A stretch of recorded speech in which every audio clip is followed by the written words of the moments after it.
Israel और Iran के बीच युद्ध भयानक मोड़ पर पहुंच चुका है। शुक्रवार को जहां इजराइल ने ईरान में अराक हेवी वाटर रिएक्टर पर हमला कर सनसनी मचा दी थी, इसके महज कुछ घंटों बाद ही ईरान ने इजराइल के सबसे बड़े अस्पतालों में से एक अस्पताल पर बड़ा हमला कर इजराइल को दहला दिया। ईरान की एक मिसाइल दक्षिणी इजराइल के मुख्य अस्पताल में गिरी, जिससे भारी नुकसान हुआ। इजरायली मीडिया ने मिसाइल हमले के कारण क्षतिग्रस्त हुई खिड़कियों और इलाके में उठते घने काले धुएं के फुटेज जारी भी किए।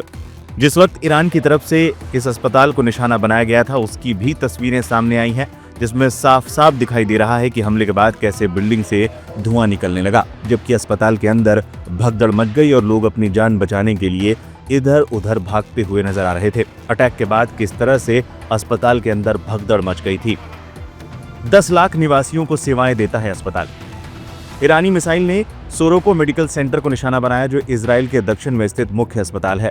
अस्पताल की वेबसाइट के अनुसार इस अस्पताल में 1000 से अधिक बेड हैं और ये इजराइल के दक्षिण में लगभग 10 लाख निवासियों को सेवाएं प्रदान करता है। रिपोर्ट में यह भी कहा गया है कि चिकित्सा केंद्र के कई हिस्से क्षतिग्रस्त हो गए हैं। अस्पताल को नए रोगियों के लिए बंद कर दिया गया है। जानकारी के मुताबिक ईरानी मिसाइल हमले में कम से कम 25 लोगों की मौत होने की बात कही जा रही है। राहत और बचाव काम में जुटे पैरामेडिक्स के हवाले से ये जानकारी दी जा रही है। इजराइल इन हमलों का बदला लेगा, Netanyahu. Aim right, achieve big. At KR Mangalam University, we provide you the platform to turn your dreams into reality. At KR Mangalam University.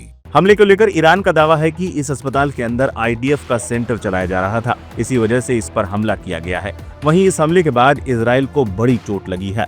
Israeli PM Benjamin Netanyahu ने कहा है कि ईरान जानबूझकर इजरायली नागरिकों और अस्पतालों को निशाना बना रहा है। इजराइल इन हमलों का बदला लेगा। एक्स पर लिखे पोस्ट में नेतन्याहू ने लिखा, गुरुवार सुबह ईरान के आतंकी तानाशाहों ने सोरोको अस्पताल और देश के मध्यवर्ती नागरिक इलाकों पर मिसाइलें दागी। हम तेहरान के तानाशाहों से पूरा हिसाब चुकवाएंगे। इजरायली प्रधानमंत्री के बयान के बाद इजराइल के रक्षा मंत्री इजराइल काट्स ने भी कड़ी प्रतिक्रिया देते हुए कहा, डरपोक ईरानी तानाशाह बंकर में छिपा बैठा है और अस्पतालों और रिहायशी इमारतों पर हमले कर रहा है। ये सबसे गंभीर प्रकार के युद्ध अपराध हैं और खामनेई को उनके अपराधों के लिए जिम्मेदार ठहराया जाएगा। सीधे तौर पर अस्पताल पर ईरानी हमले के बाद रक्षा मंत्री काट्स ने एक तरीके से ऐलान किया है कि अब ईरान के सुप्रीम लीडर अली खामनेई को मार देंगे। इजराइल के प्रधानमंत्री रक्षा मंत्री के बयान पर प्रतिक्रियाएं आनी भी शुरू हो गई हैं। लोगों ने नेतन्याहू के पोस्ट के नीचे गाजा में इजराइल द्वारा तबाह किए गए अस्पतालों की लिस्ट लगा दी। इट्स ऑल टेमेज नाम के यूजर ने एक पूरी लिस्ट लगाई, जिसमें हमले के समय के साथ अस्पताल में कितने लोगों की मौत हुई उसकी भी जानकारी दे दी। @फराग नासर नाम के यूजर ने लिखा, नेतन्याहू आपने अपने अपराधों के कारण गाजा से स्वास्थ्य प्रणाली को पूरी तरह से तबाह कर दिया और कल आपने ईरानी अस्पतालों पर भी बमबारी की। बदले में आप क्या उम्मीद करते हैं? ईरान आपको वसंत के फूल देगा? क्रिश्चियन FSI नाम की यूजर ने लिखा, गाजा में आप यही कर रहे हैं और आप इसकी सजा कब भुगतेंगे? DR कर्लिन भी नाम की यूजर ने लिखा, पहले ये बताओ तुमने गाजा में कितने अस्पताल तबाह किए? ईरान ने एक साथ दागी 25 मिसाइल। ईरान ने इजराइल पर गुरुवार सुबह बड़ा हमला किया। ईरान ने तेल अवीव पर मिसाइलें दागी, जिसमें कई इमारतें जमींदोज हो गईं। इजराइल ने दावा किया कि ईरान ने एक साथ 25 मिसाइलें दागी थी, जिससे पूरा इजराइल दहल गया था। ईरान के हमले से 100 बेडों वाला यह अस्पताल बुरी तरीके से क्षतिग्रस्त हुआ। ईरान और इजराइल के बीच जारी इस युद्ध में अब तक इजराइल के 30 से ज्यादा लोग मारे गए हैं, वहीं 300 से अधिक लोग घायल हुए हैं। वहीं ईरान में 600 से ज्यादा लोगों की मौत हो चुकी है, जबकि 1300 से ज्यादा लोग घायल बताए गए हैं।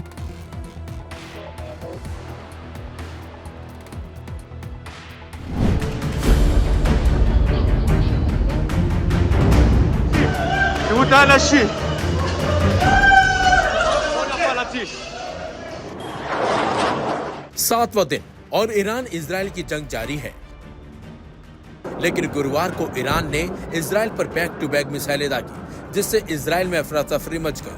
खबर यह है कि गुरुवार सुबह से ही इजराइल पर मिसाइलों की बरसात शुरू हो चुकी थी, जिससे इजराइल की राजधानी तेल अवीव जलती हुई नजर आई।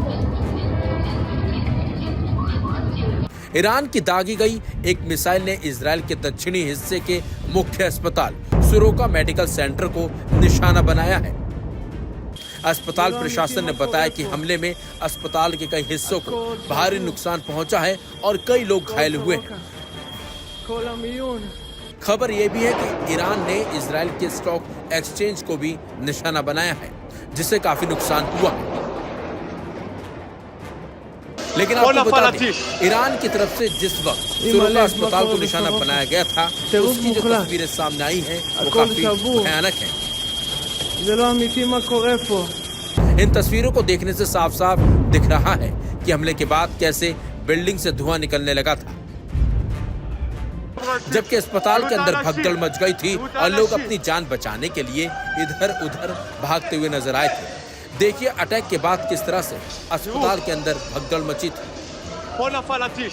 बेशेरबा शहर में स्थित सुरोका अस्पताल इजराइल के दक्षिण में लगभग 10 लाख लोगों को स्वास्थ्य सेवाएं प्रदान करता है और इसमें 1000 से ज्यादा बेड हैं।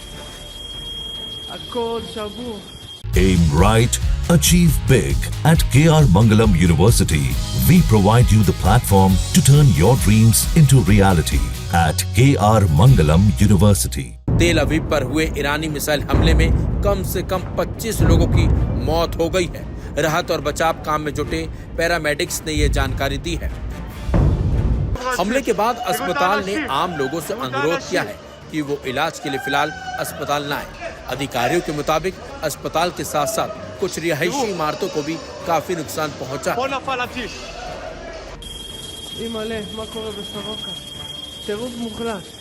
ईरान ने इजराइल पर बड़े हमले का दावा किया है।